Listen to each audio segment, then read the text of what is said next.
Caros irmãos, como nós tivemos algumas pessoas que não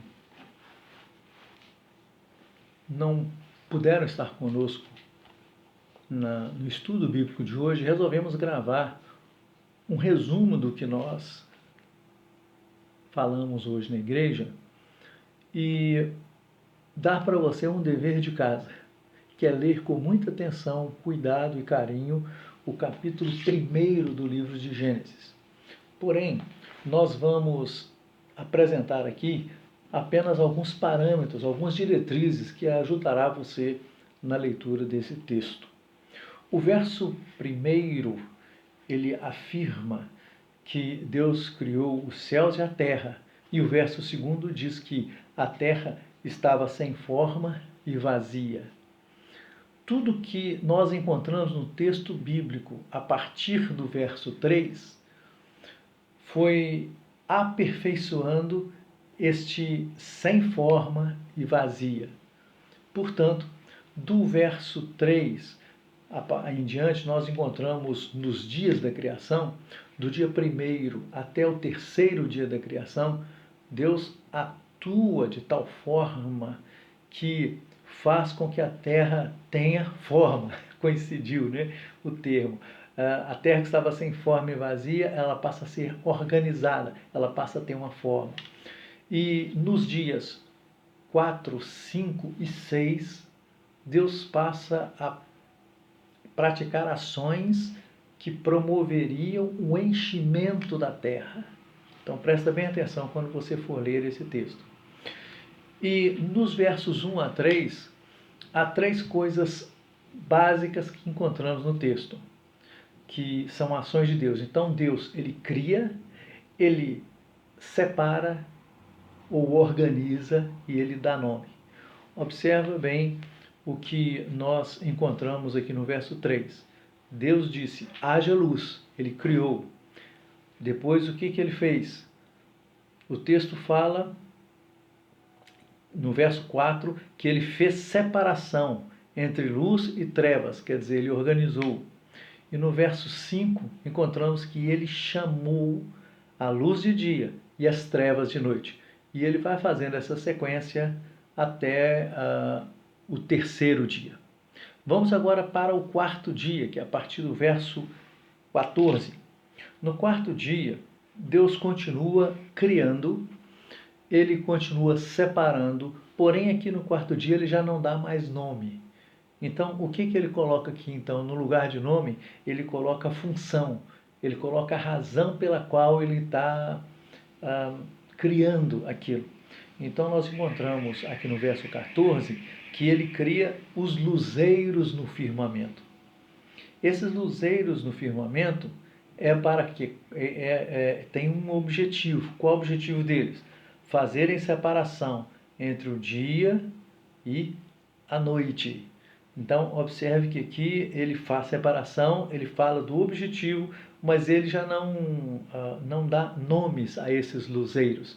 Ele não dá nome, por exemplo, ao sol, não dá nome à lua e etc.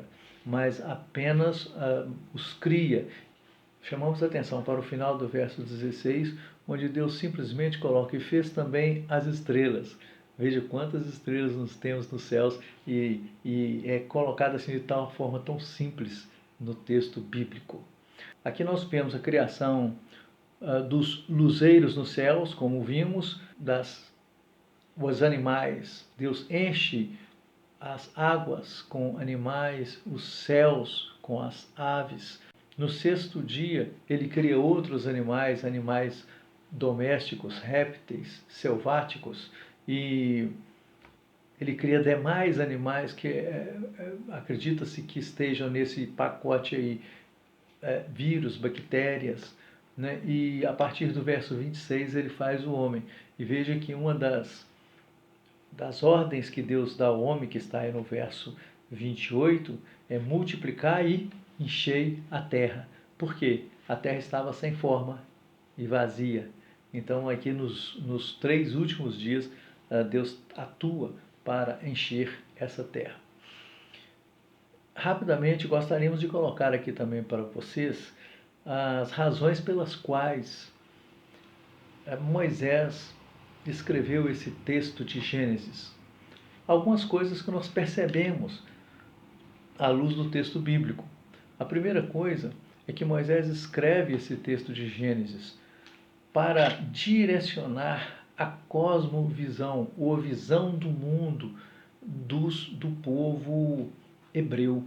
Eles estavam há muitos anos no Egito e é muito possível que eles tenham sido muito influenciados por esta visão egípcia, e eles precisavam ter uma cosmovisão a partir do Deus de Israel, do Deus de Abraão, de Isaac e de Jacó.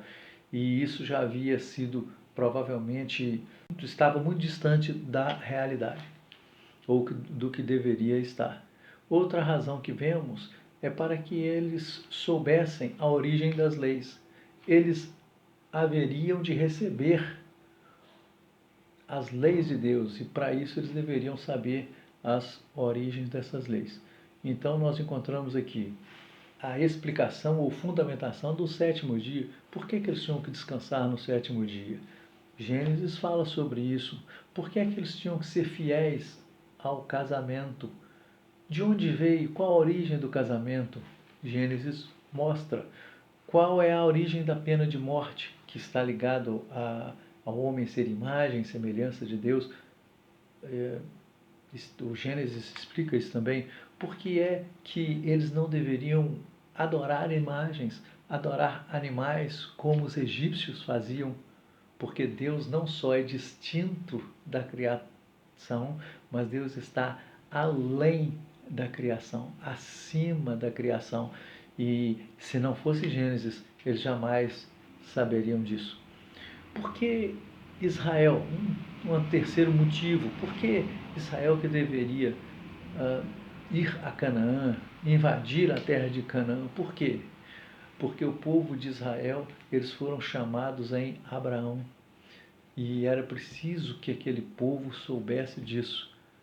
Eles foram chamados em Abraão. E onde é que fala isso? O livro de Gênesis. Observe que até aquele momento, eles não tinham nada escrito nesse sentido para os orientar. O que eles tinham era o chamado livro dos justos, que alguns entendem que é escrita de alguns atos importantes do povo hebreu antigo. O livro dos justos é citado, por exemplo, em Josué 10:13 ou 2 Samuel 1:18, mas nada se sabe ao certo, ou quase nada se sabe ao certo sobre esse livro. Acredita-se até que ele tenha sido uma das fontes de Moisés.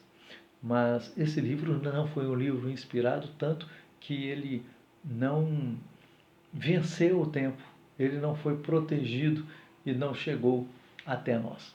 Portanto, queridos, esses são alguns parâmetros do primeiro capítulo de Gênesis, e nós agora desejamos que vocês tenham uma boa leitura e um bom estudo da palavra. Nesse período em que vocês que estão, alguns enfermos ou em função da questão da pandemia não têm vindo à igreja, não se afaste do estudo das Escrituras, não se afaste da comunhão com Deus em oração, não se afaste da intercessão por você, por seus familiares, pela igreja, pelas pessoas idosas da nossa igreja, pelas crianças. Vamos orar e vamos interceder por todos eles. Nós queremos, nesse instante, orar e desejando que Deus os guarde e os abençoe. Pai Celeste, nós suplicamos a Tua bênção sobre todos aqueles que nos ouvem, que sejam alcançados pela Tua palavra. Dê a eles a proteção do alto, a iluminação do Teu Espírito para a compreensão da Tua palavra. E dê, Senhor Deus, àqueles que estão sofrendo alívio das suas dores, restauração da sua saúde, e que em breves dias eles possam estar também na Tua casa, glorificando o Teu nome. É o que nós oramos em nome de Jesus. Amém. Que Deus abençoe.